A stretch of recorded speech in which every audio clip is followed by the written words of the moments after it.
yang sangat berjasa yang juga diulas dalam buku ini. 3 pihak yang mendorong tumbuhnya franchise di Indonesia. Pertama, ILO.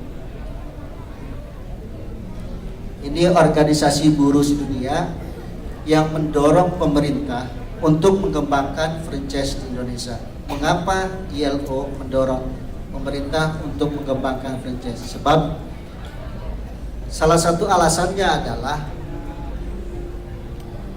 jawaban ke depan untuk menangani masalah kerja atau buruh itu bisa melalui bisnis franchise. Sebab bisnis franchise ini adalah bisnis yang memang harus dikembangkan lewat jaringannya melalui sistem waralaba.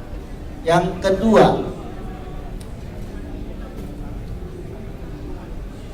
adalah seorang yang mendorong dibentukannya franchise resource Indonesia, yaitu orang berasal dari Australia, Pak. Amerika ya, Pak.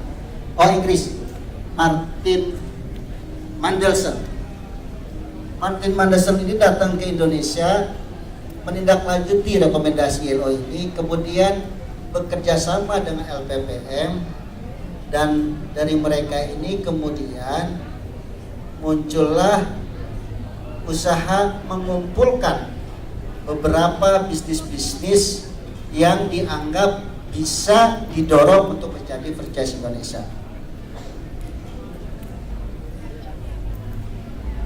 Lalu pihak ketiga, nah pihak ketiga ini linear dengan pihak kedua, yaitu 5 perusahaan yang profesionalnya diundang untuk berdiskusi tentang franchise Indonesia, dan salah satunya adalah Pak Anang Sukandar.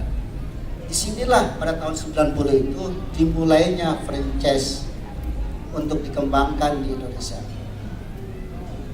Dan akhirnya 1 tahun kemudian berdiri AFI, Asosiasi Franchise Indonesia, yang diketuai oleh Pak Anang Sukandar. Itu salah satu titik awal dari pembahasan buku yang sebentar lagi akan terbit.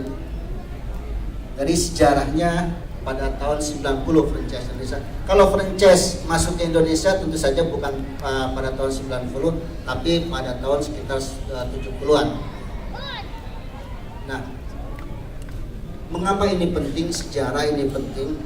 Bapak-bapak, Ibu sekalian,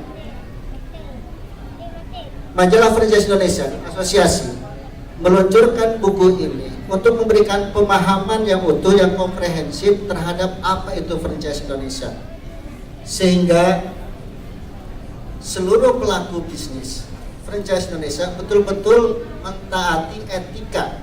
Saya seringkali mendengar Pak Anang marah-marah ada bisnis BO, ya seringkali di dalam interview Pak Anang marah-marah ada bisnis BO yang sebetulnya wah ini sudah klaim-klaim franchise, wah ini bisa merusak franchise Indonesia.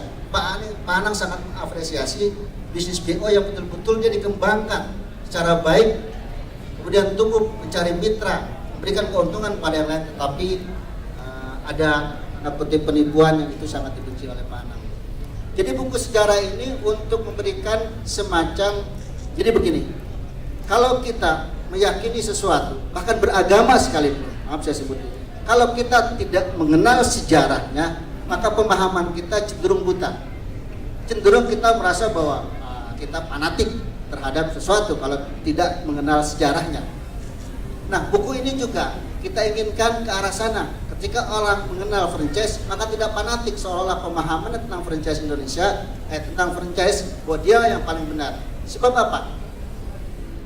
Di masyarakat, istilah franchise, istilah waralaba itu sangat populer, Pak. Populer sekali. Saya sering kali dengar teman saya, saya sudah punya waralaba, boleh saya lihat, saya coba. Ternyata hanya sebuah gerobak kecil, dia beli dengan modal sekitar 1 juta atau 2 juta, dia jalankan di situ, dia sudah mengklaim bisnis waralaba. Saya nggak tahu istilah itu kemudian dia pakai sebagai bisnis waralaba. Mungkin ini bagian yang Pak Anang marah-marah tadi. Jadi bab 1 dalam buku ini cerita tentang bagaimana API dibentuk, gagasan awal, diskusi-diskusi para pendirinya, kemudian mimpi-mimpi API, dan juga cita-cita API terhadap franchise di Indonesia. Dalam bab 1 ada hal yang menarik juga kami tulis tentang siapa pendirinya Pak Anang Sukandar